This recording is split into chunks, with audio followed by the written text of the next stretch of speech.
movimento chamado de Nova Era vem a cada dia ganhando mais espaços em toda a imprensa e em todos os meios de comunicação.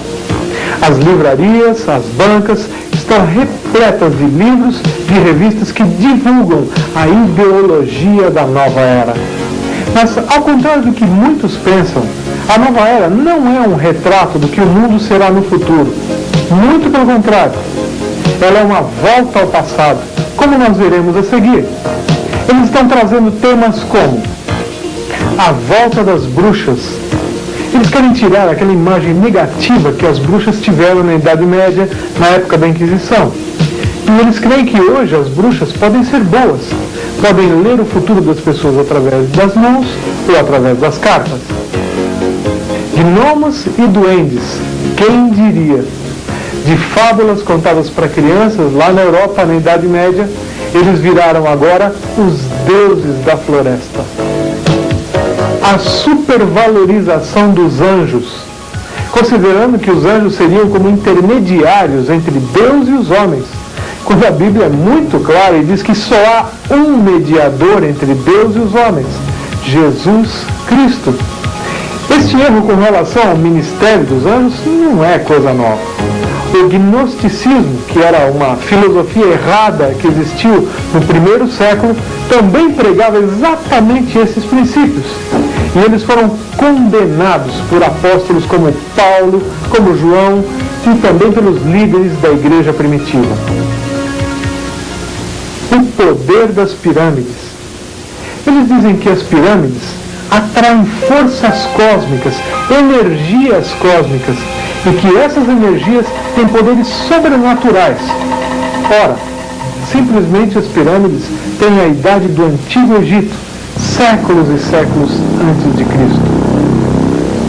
Astrologia, hoje tão em moda, eles afirmam que os astros podem interferir na vida das pessoas. Na verdade, a astrologia começou muitos séculos antes de Cristo, através da Assíria e da Babilônia. Esses países adoravam os planetas como se fossem deuses.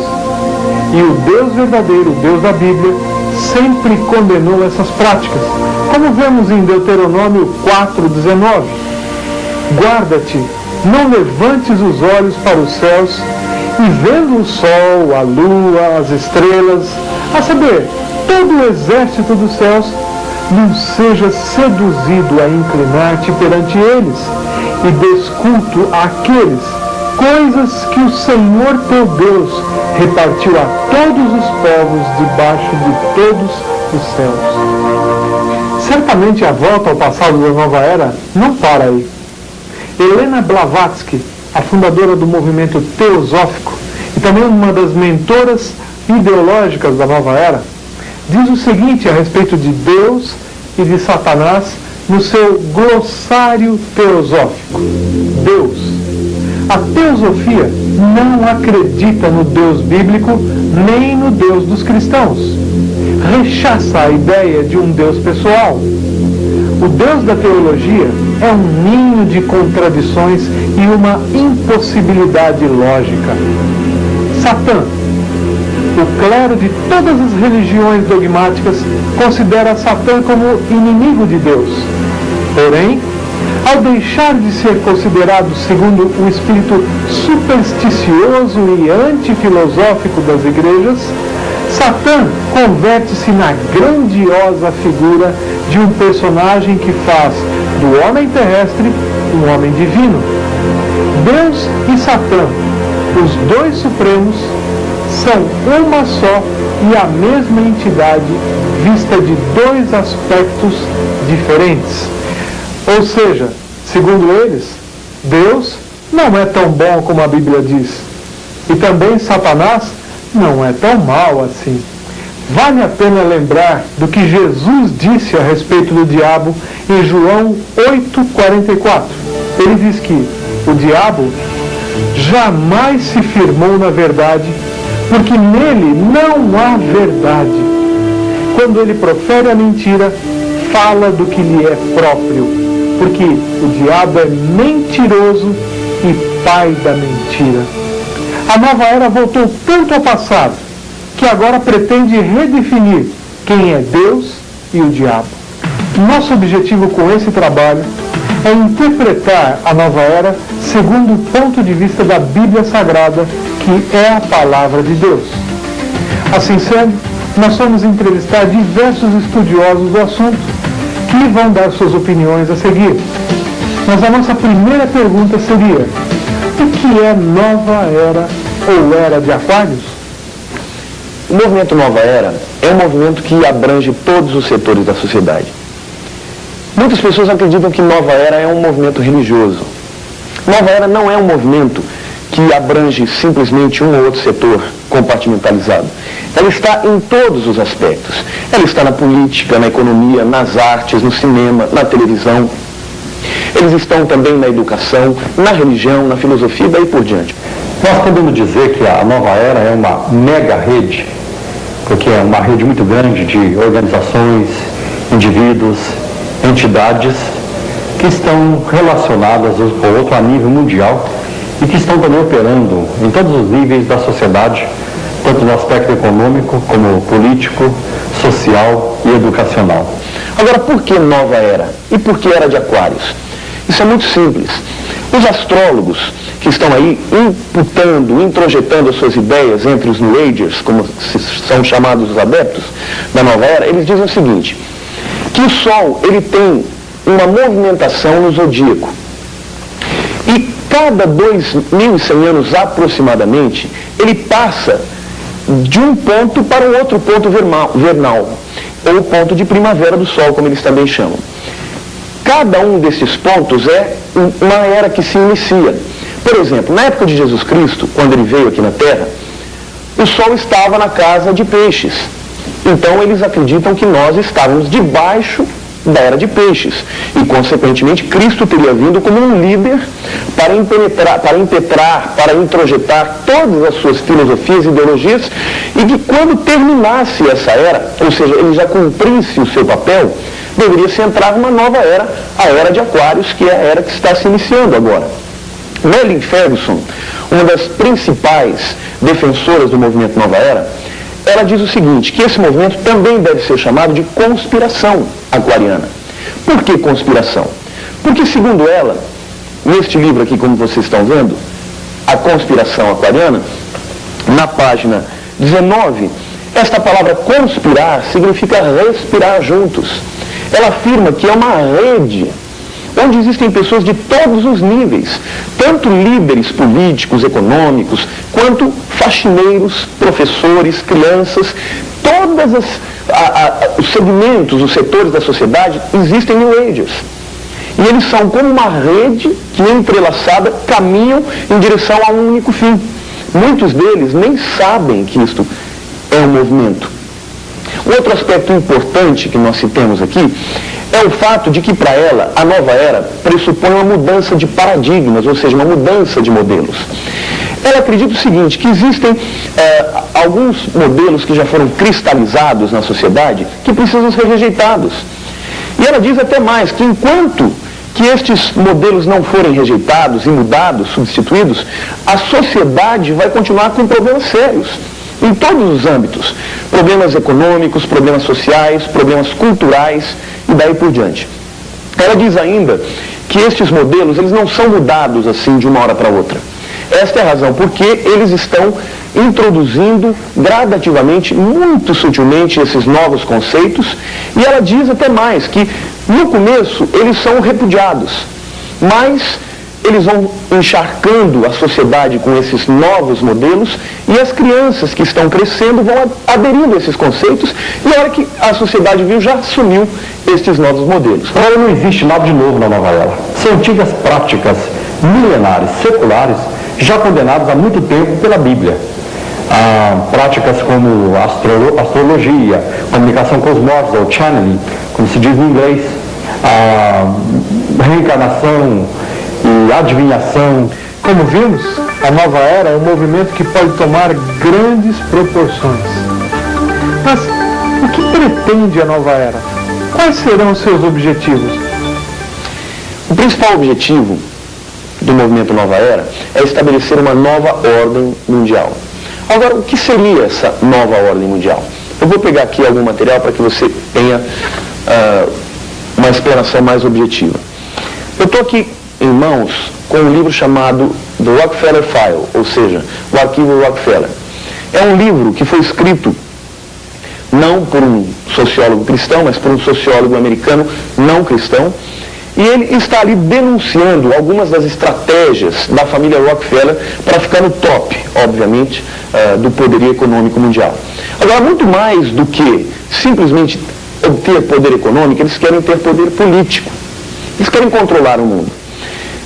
Nesse livro é citado Henry Kissinger, um homem muito importante que participou de 2 legislaturas no governo americano.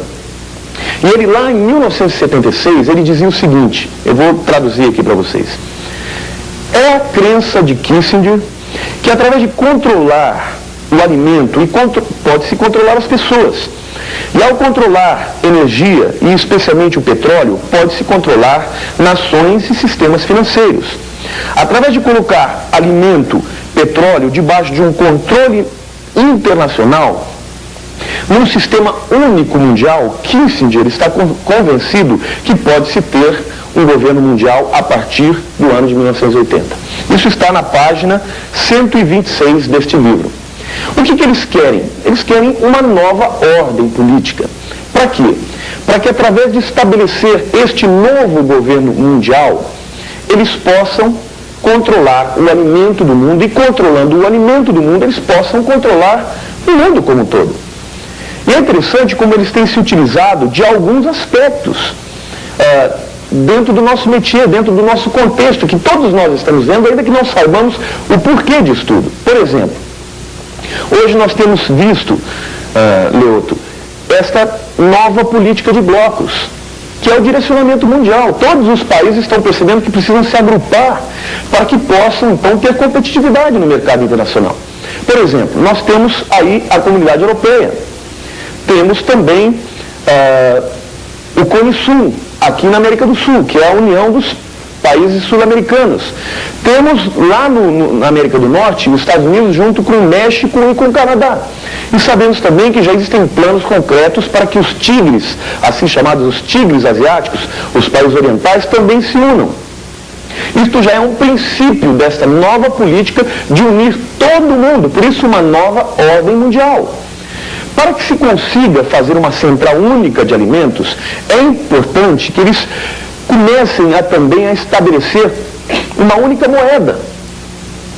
E essa é a razão porque já existe na Europa também a tentativa e planos concretos de ter uma única moeda. O próximo passo seria então o cartão de crédito, e eles afirmam que no final de tudo nós teremos um número que será introduzido subcutaneamente, ou seja, por debaixo da pele, um número onde cada indivíduo, para comprar no supermercado, ele passe lá através do código de barras, o indivíduo receba então a sua cota de alimento, ou de roupa, ou de qualquer coisa. Em outras palavras, eles querem estabelecer um único governo mundial, controlando todos esses aspectos. A nova era pretende criar uma conscientização global, fazendo que o mundo viva dentro de um só governo, uma só posição religiosa, com uma nova consciência do poder inato próprio do homem para resolver os problemas que até então não têm sido resolvidos, dado a ignorância do homem quanto à sua capacidade para essa realização. O que eles pretendem também, além disso, é estabelecer uma nova religião, que seja única no mundo. Porque para os New Agers, a religião é um elemento que separa, um elemento separatista. Porque quando eu tenho uma crença diferente de alguém, eu não posso comungar com ele. Por isso eles propõem que caiam todas as barreiras étnicas, as barreiras religiosas, as barreiras psicológicas, morais, espirituais e daí por diante. O que eles dizem mais? Eles dizem, para que isso seja feito, todas as pessoas precisam aceitar o código de fé da outra. Ao invés de eu repudiar a fé do outro, eu aceito aquela fé. E para que isso seja operacionalizado, eles procuram estabelecer o ecumenismo ou o sincretismo religioso. O que é sincretismo religioso? é a união de todos os credos. Sim, no grego, com, uma preposição que dá a ideia de estar junto de. E cretismo vem de credo. Portanto, o sincretismo é unir todas as fés. E o ecumenismo propõe isso também, onde todas as religiões estejam unidas, aceitando umas às outras e até mesmo estabelecendo uma nova religião que seja produto de tudo isso.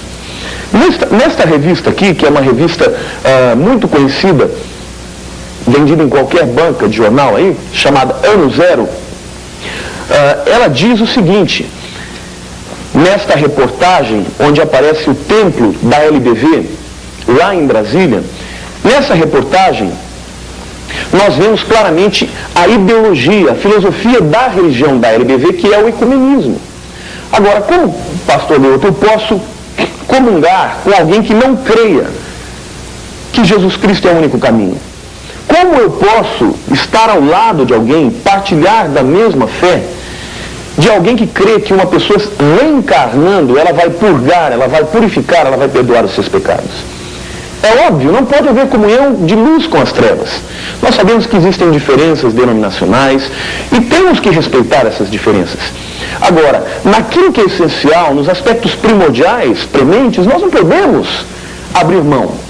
O sincretismo religioso é um golpe frontal contra a igreja verdadeira de Cristo, que não é uma igreja que defende placa, nem nome de igreja, mas a igreja espiritual, universal, que está em todo o mundo.